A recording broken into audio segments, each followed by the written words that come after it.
Shu paytgacha Minecraft modlar haqida ikkita video chiqardim va sizlarga bu darajada yoqib tushadi deb o'ylamagandim. Shuning uchun bu safar ham sizlarni o'ylagan holda Minecraft Bedrock uchun top 5 ta modlarni ko'rsatib o'taman, lekin bu safargilari umuman boshqacha bo'ladi. Har doimgidek video boshlanishidan oldin o'zingizga choy damlab oling, men esa videoni boshladim. Aytgancha, bu safar ham sizlar uchun bitta maxsus mod tayyorlab qo'yganman, ya'ni Minecraftga o'zbek youtuberlarini qo'shadigan mod. Xullas, videoni oxirigacha ko'rsangiz, barchasini bilib olasiz. Bilaman, siz ham Minecraftdagi mana shu bir xil TNTdan zerikkansiz. Menimcha yangilanish vaqti keldi. Ushbu modimiz Minecraftga 10 xildan ortiq TNT raketalarini qo'shadi va bu oddiy raketalardan emas, balki sizni enerji ko'rsatadigan raketalardan iborat. Lavali raketa, 500 ta TNT kuchiga teng raketa, yadroviy raketa, butun tog'ni tekislaydigan raketa va hattoki cheksiz portlaydigan raketani ham ko'rishingiz mumkin. Lekin meni telefonim buni ko'tara olmadi.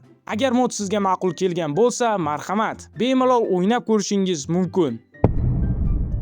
Barchangizga assalomu alaykum. G'iybat qilishdan boshqasiga yaramaymiz ko'rsatuviga xush kelibsiz. Va bugun biz Herobrine'dan o'zimiz qiziqtirgan savollarga javob olishga harakat qilamiz. Aytingchi Herobrine, o'yinchilar nega sizdan qo'rqmay qo'ydi? Mayli, bizda ikkinchi savol, ko'zlaringiz chiroyli ekan, nima ish qilasiz? Xo'sh, yaxshilikcha gapirmas ekansiz, boshqacha usulni qo'llashga majburman. Agar siz ham Herobrine bilan xola-xola o'ynashdan zerikkan bo'lsangiz, bu aynan siz uchun.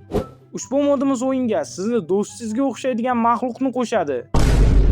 Va bu narsa sizni vyjivaniya paytida yaxshigina qo'rqitadi. Dastlab sizni shunchaki kuzatib, ovozlar bilan qo'rqitadi va keyinroq shaxtalarga yoki tumanli joylarga borganingizda sizga to'g'ridan-to'g'ri hujum qilishni boshlaydi. Shuning uchun donolar donosini maslahatiga amal qilib, doim qo'lingizda fakel ko'tarib yuring. Xullas, qo'rquvga to'la vyjvaniyani xohlasangiz, bu mod aynan siz uchun.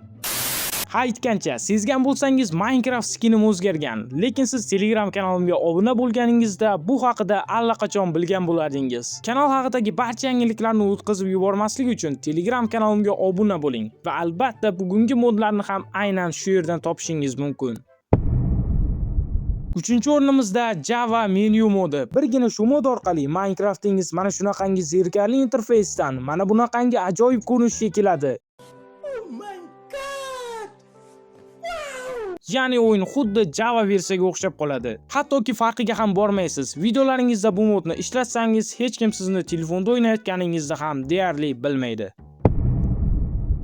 Odatda Minecraftning qorli biomlari ancha zerikarli va bo'sh bo'ladi. Moblarni ham juda ham kamdan kam uchratasiz. Lekin ushbu modimiz esa o'yinga aynan sovuq biomlarga moslashgan yangi moblarni qo'shadi. Yoqimtoy pingvinlar, tyulenlar, qor leopardlari va shuningdek sizga katta bosh og'rig'i keltiradigan qoradam yeti. Bu moddagi bosslardan biri bo'lib, uni o'ldirish juda ham qiyin va yana bir dunyo bir-biridan ajoyib ishlangan hayvonlar. Xullas, modni o'rnating va qorli biomlarni yanada qiziqarli joyga aylantiring.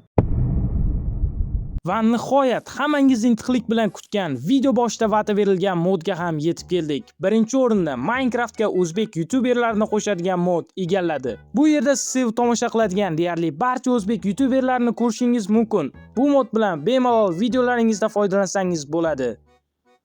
Faqat iltimos oshirib yubormang. Yokida menga o'xshab rasmga tushib, keyin bir umr do'stingizga maqtanib yursangiz bo'ladi. Endi bu yog'i o'z xohishingiz. Xullas, mod yoqqan bo'lsa, uni o'ynab ko'ring va fikrlaringizni izohda yozishni unutmang. Did you get any of that?